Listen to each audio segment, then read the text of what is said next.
A'udzubillahiminasyaitonirrajim. Bismillahirrahmanirrahim. Assalamualaikum warahmatullahi ta'ala wabarakatuh. Waalaikumsalam. Alhamdulillah, alhamdulillahi rabbil alamin. Assalatu wassalamu ala asrafil anbiya'i wal mursalin, sayyidina wa maulana Muhammadin wa ala alihi wa sahbihi ajma'in, amma ba'du. Yang saya hormati guru kita bersama, yang alhamdulillah hari ini beliau bisa hadir bersama kita. Dan beliau ini adalah ada dua orang guru kita nih. Pertama Ustaz Muhammad Haki, yang sikapnya Ustaz Abdul Rahman. Mereka berdua ini adalah orang yang motivasi anak, yang sikap, orang yang mesak anak dari kecil, yang motivasi anak dari kecil, diajarinya anak mana caranya biar cinta dengan majelis. Dipanggil anak kecil-kecil, Abdullah sini, kita pergi majelis. Abdullah sini, diajak pergi jalan-jalan. Oh seneng anak, naik motor dibonceng abang anak, keliling. Kira nak jalan-jalan, nak beli makanan dan lain sebagainya. Datangnya mampir di pasar Gendo. Lah seneng lah anak kan. Yes, jajan pasar Gendo nih, banyak makanan. Maju lagi sampai ke ujung sana dekat kapal-kapal. Noleh kanan, kaki ciki. Noleh kiri, kaki es krim. Jadi buat apa anak diajak ke sini? Singkat cerita, abang anak nunjuk uang yang lagi bergawi. Nah, coba kau jingok uang itu. Uang yang lagi ngangkat ikan, uang yang lagi ngangkat beras, jingok dia. Uang yang lagi bergawe berat-berat, yang jadi tukang pikul no. Kau galak dibicak itu? Tak ada. Kau galak gawe susah. Kau galak pagi-pagi kayak lah mahan ngantuk kau, ngangkat berat tiba-tiba. Tak ada apa. Rajin-rajin belajar. Minta sama Allah. Karena pada dasarnya seluruh sesuatu itu berada di tangan Allah. Dan yang sikapnya lagi kakak anak. Beliau ini uang yang ngawasi anak di pondok pesantren dulu. Dulu anak ini nakal loh, nakal. Tapi alhamdulillah Allah unjuk hidayah. Anak nakal, tapi anak cinta dengan majelis ilmu karena diajari sama abana. Belago galak juga dulu. Akhirnya kalau anak cinta dengan majelis ilmu tadi, walaupun anak nakal, anak pengen masuk pondok. Dari kelas 5 anak pengen masuk pondok. Nak masuk mana? Pondok pesantren. Masuk mana? Pondok pesantren. Semangat masuk pondok. Tak tahu pondok itu macam mana. Pengen masuk pondok. Singkat cerita, ketika masuk pondok pesantren, ketemulah dengan beliau kakak anak nih. Anak dipanggil sama dia, Abdullah sini. Waktu tu anak sudah selesai hafalan anak, dipanggil sama kakak anak. Sini, setoran dengan aku. Wow gitu Ada kakak untuk nyaja nih, ada kakak untuk ngejuk duit. Ini panggil gitu. Sini yuk, setoran dengan aku. Nah kau susah gitu. Singkat cerita setoran lah dengan berat hati. Kakak anak batak nyingok, kau ni cak lesunan ngulang Quran. Ingat kau sudah hafal. Kau jingok sekeliling kau. Sekarang kau lebih mulia dari mereka. Kau sudah selesai hafalan kau. Tapi ingat kalau kau malas, mereka yang dibawa kau bakal nyusul kau. Kita kelihatan santai ya dah. Kita berenang di pojok, orang lain kan yang berenang. Oh santai gitu. Ayo buat apa berenang? Kan yang berenang juga. Ketika kita santai, di situ orang lain nyelam. Sing, tak ketahuan sudah di depan. Akhirnya anak jadi kemotivasi. Dan yang saya hormati juga ketua masjid dan seluruh jajaran asatidzah yang namanya tidak bisa anak sebut ke satu persatu, akan tetapi tidak mengurangi rasa hormat anak kepada mereka. Karena mereka ini baik itu asatidzah kita ataupun pengurus masjid, mereka adalah uang yang rela berjuang meluangkan waktu mereka untuk apa? Untuk menghidup ke agama Allah. Walaupun mereka tidak bisa langsung, mereka manggil ustaz yang lain. Yakin walaupun mereka tidak ngisi, mereka dapat pahala uang yang tak ngisi. Karena barang siapa yang dia nunjuk ke kebaikan, maka dia bakal mendapatkan pahala orang yang berbuat kebaikan tadi, tidak mengurangi pahala sedikit pun. Ajib tak? Hebat tak? Hebat. Dan yang saya hormati juga bapak-bapak dan ibu-ibu yang sudah menjadi uang terpilih. Terpilih kita datang sini. Karena apa? Karena tanpa kita sadari kita menjadi uang terpilih yang masuk kantor istimewa. Kalau uang itu kan masuk kantor presiden ada pilihan. Uang tidak bagus tidak boleh masuk. Kita bukan masuk kantor presiden, bukan masuk kantor camat, bukan masuk gedung putih yang di Amerika, bukan. Tapi kita tanpa kita sadari sudah masuk ke dalam taman surga Allah Subhanahu wa ta'ala.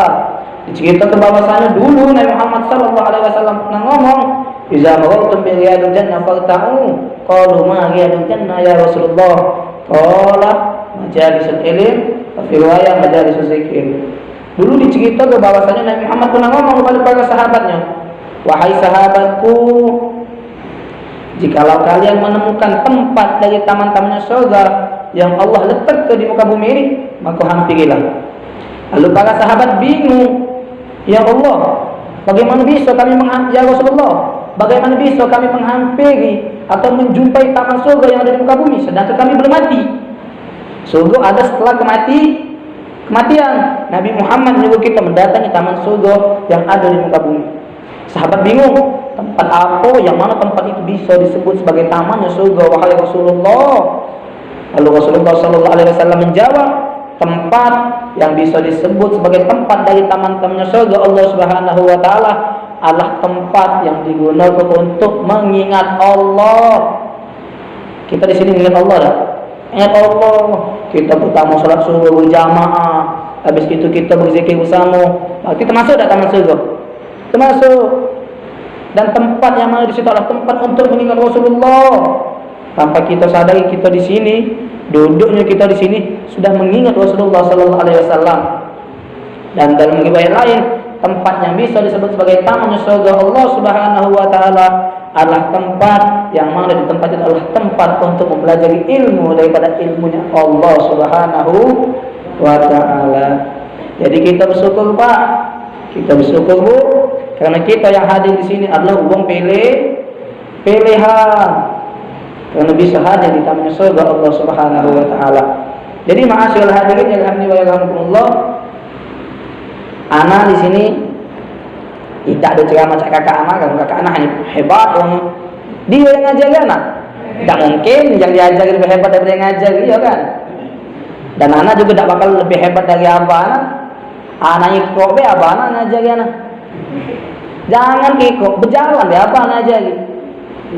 Dan lain sebagainya. Jadi kalau pengen mengharapkan lebih bagus dari kakak anak sama abah anak, tidak mungkin juga. Karena pada dasarnya mereka yang ngajar anak. Jadi duduknya di sini pengen menjelaskan sedikit tentang keutamaan yang kita lakukan sekarang. Apa dia? Majelis. Tentang keutamaan majelis ilmu. Biar lagi ketika ada majelis ilmu, kita semangat untuk datang. Ingatan nuzul Quran, datang gitu. Walaupun kita ibarat kata tidak bisa datang, kita usahakan untuk datang. Kita ada gawe, kita panggil budak sini. Tolong rekam ke acara age. Insyaallah Allah bakal nyatet pahala kita. Ya kita lebih semangat majelis ilmu, dan ketika di majelis ilmu kita lebih semangat lagi, tidak ngantuk, tidak lesu dan lain sebagainya. Ma'asyiral hadirin yang rahimakumullah. Pertama, kemuliaan majelis ilmu yang pertama. Majelis yang mana majelis itu adalah tempat untuk mempelajari ilmunya Allah adalah satu adalah taman dari taman-taman surga Allah Subhanahu wa taala. Yang sudah Anda sebutkan tadi. Jadi kita di sini sudah berada taman surga. Tapi ingat, hadis yang Anda sebut tadi belum selesai. Ingat kata Nabi Muhammad apa dia? Apabila kalian menjumpai taman dari taman-taman surga, falta'u, hampirilah, minum sepuas-puasnya di sana. Jangan sampai kita datang surga cuma tidur nikmat taman surga, angin sepoi-sepoi, kipas angin ada 2, 3, 4, 5 atau 6 kan? Banyak kipas anginnya. Dihitung enggak dihitung? Hitung sih. Hitung Mas ya. Banyak kan? Sejuk, nikmat kita di sini. Tapi awan kesayangannya kita, kalau kita jauh-jauh datang dari rumah ke taman surga, cuma numpang tidur dan lain sebagainya. Numpang tidur, cerita dan lain sebagainya. Sayang tak? Sayang. Seandainya ditaruh nasi di sini, nasi daging, nasi ayam, nasi lain sebagainya, ada rendang, opor dan lain sebagainya, kita tidur, sayang tak? Wong lain lagi duduk sini makan nasi, tidur gitu. Kenyang enggak ya? Tidak. Dapat enggak gitu?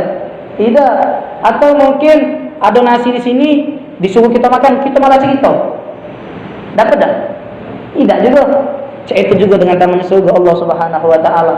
Kita sudah berada di taman surga, nikmat, hidup, nikmat, masih dapat keutamaan, masih dapat rahmatnya Allah, masih dapat kasih sayangnya Allah. Tapi wadai kita cuma hidup baik. Harusnya kita minum puas.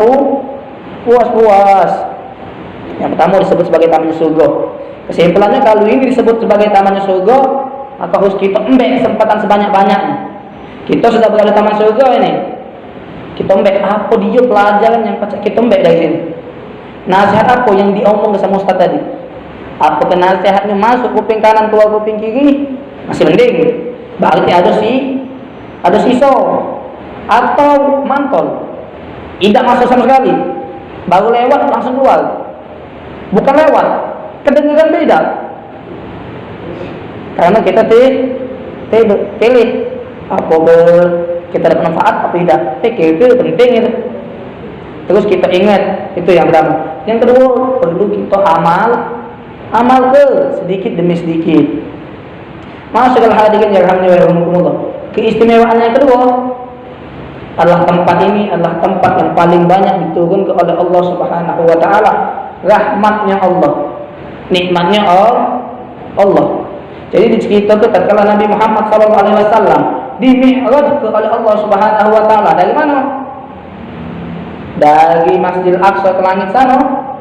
Ketika di langit Nabi Muhammad ingin kejadian yang luar biasa. Yang mana Nabi Muhammad sallallahu alaihi wasallam nyingok sikok malaikat yang hebat. Seluruh malaikat hebat. Akan tapi Nabi Muhammad sallallahu alaihi wasallam nyingok malaikat yang cak paling hebat dewe. Hebatnya. Bentuknya beda dari yang lain. Cak mana bentuknya? Bentuknya malaikat ini dia punya 1000 tangan. 1000 tangan, bayanglah jangan. Banyak dah. Bingung tak kamu naruhnya di mana? Kita dua di sini udah pas kanan kiri. 3 taruh di mana? Kalau 4 ditaruh di mana? Kalau 1000 taruh di mana? Kalau dibayang ke tak terbayang gitu. Terus dari setiap tangannya ada 1000 jari. Ada terbayang belum? Dia punya 1000 tangan, dari setiap tangannya punya 1000 jari. Muhammad bingung. Wahai malaikat, apa dia tugas kau ini? Kau ini punya 1000 tangan, terus dari setiap tangan punya 1000 jari. Lalu malaikat itu menjawab, wahai Muhammad, ketahuilah, sesungguhnya tugas aku adalah untuk menghitung setiap tetes air hujan. Setiap tetes air hujan yang Allah turun ke dari zaman Nabi Adam sampai zaman Nabi Muhammad SAW. Banyak dah. Ini setiap tetes banyu hujan, Pak. Ini setiap tetes banyu hujan. Bukan cuma sekali, bukan cuma semenit, bukan cuma 2 menit, tapi dari zaman Nabi Adam sampai zaman Nabi Muhammad. Terhitung enggak? Tidak. Kita jangan ngitung banyu tetes hujan. Ngitung banyu tembok berapa tetes? Bisa dah. Pernah ada yang ngitungnya banyu tembok berapa tetes? Kalau ada berarti ketiga W. Iya kan? Banyak gawean gitu, nak nyuci piring, nyuci baju, yang bapak pengen nyari nafkah kan. Ini dia ngitung banyu, berarti ketiga W. Kita ngitung tembok tak bisa. Apalagi kalau ngitung banyu hujan. Mak mana kalau hujan pecah hujan pada zaman Nabi. Satu bumi kena hujan kalau. Makin tak hitung kan. Berhari-hari kena hujan. Makin tak hitung. Ini malaikat ini bisa ngitung. Lalu Muhammad kagum dan takjub. Ngomong sama malaikat ini, hebat nih kan.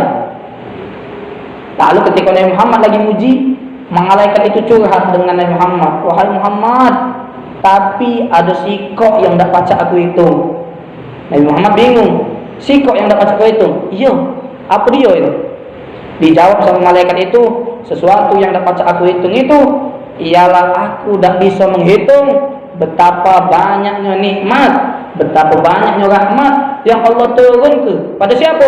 Kepada umatmu yang mana mereka sedang duduk untuk menghadiri majelis ilmu. Mereka lagi duduk untuk mempelajari ilmunya Allah. Jadi kita bersyukur Pak, kita bersyukur Bu, karena duduknya kita di sini, hadirnya kita di sini, tanpa kita sadari kita sudah mendapat rahmat dan nikmatnya Allah Subhanahu wa taala. Kalau pengen disebut keutamaan yang lain banyak, tapi waktu tidak mendukung. Utamaannya ada setiap langkah kita ke sini diampuni dosa kita oleh Allah Subhanahu wa taala. Ada juga bahwasanya kita dinaungi oleh malaikat, oleh sayapnya malaikat Allah Subhanahu wa taala dan lain sebagainya. Mungkin itulah yang bisa Anda sampaikan tentang keutamaan majelis ilmu. Sekarang yang perlu kita perhatikan, manfaat apa yang bisa kita dapatkan dari majelis ilmu tadi. Keutamaannya banyak, apa dia manfaatnya untuk diri kita? Bagaimana cara kita agar bisa mendapatkan manfaat tadi? Yang pertama, jangan ada rasa seuzon dengan ustaz. Yang seuzon dengan ustaz. Kalau kamu seuzon dengan ustaz, kamu tak bakal ngamal ke apa yang diomongin. Bapak-bapak, ibu-ibu, marilah kita membaca Al-Quran. Tak orang ini tidak bakal baca Quran, bukannya dapat pahala, malah dapat dosa.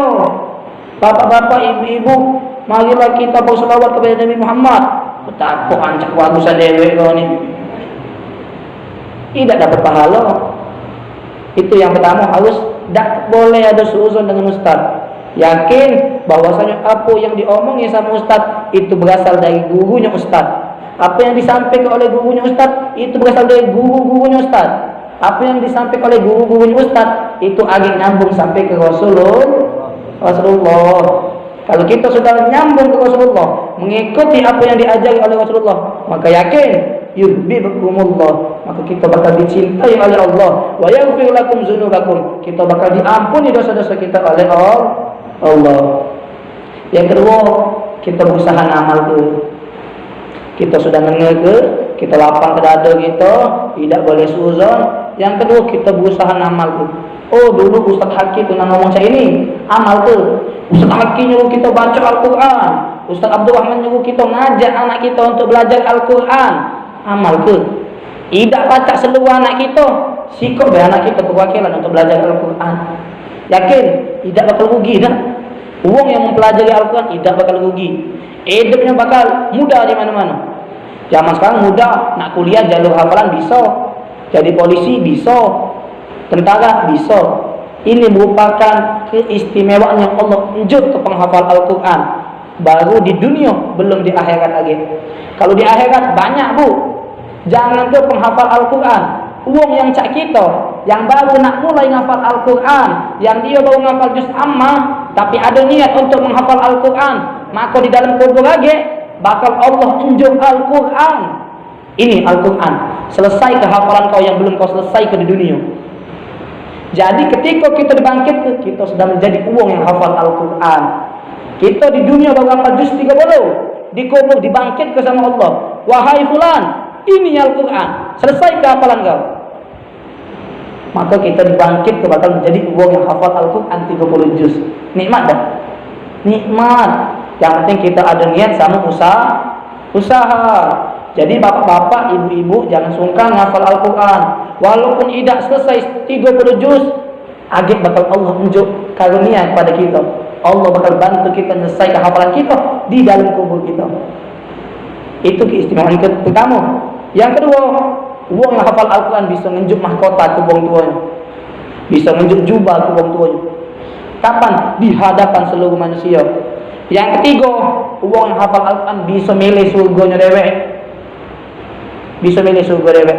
Misalnya kita hafal Quran 30 juz, agak disuruh sama Allah baca Quran kau, agak kau bakal stop di mana hafalan kau terakhir stop. Jadi kita baca Quran, oh baca dari juz 1 sampai juz 7, masuk ke surga pertama. Kita masuk malet, pengen metu, tinggal baca Quran lagi, baca naik lagi, naik, baca milih surga yang kita pengen. Nikmat tak? Nikmat. Jadi jangan sungkan Bu untuk menghafal Al-Quran. Kalau kita tidak bisa menghafal Al-Quran, anak kita suruh untuk menghafal Al-Quran. Karena yang menghafal Al-Quran bisa menyelamatkan 7 ekor keluarganya yang masuk neraka. Misal kalian punya anak yang dia sering baca Al-Quran, maka anak yang sering baca Quran ini bakal bisa menyelamatkan 7 keluarganya yang sudah ditetapkan masuk neraka. Syafaatnya Al-Quran. Mungkin hakaza minni Apabila ada yang salah itu datangnya dari anak, apabila ada yang benar itu datangnya dari Allah Subhanahu wa taala. Karena pada dasarnya seluruh kebenaran itu ada di tangan Allah Subhanahu wa taala. Billahi taufiq wal hidayah. Assalamualaikum warahmatullahi taala wabarakatuh.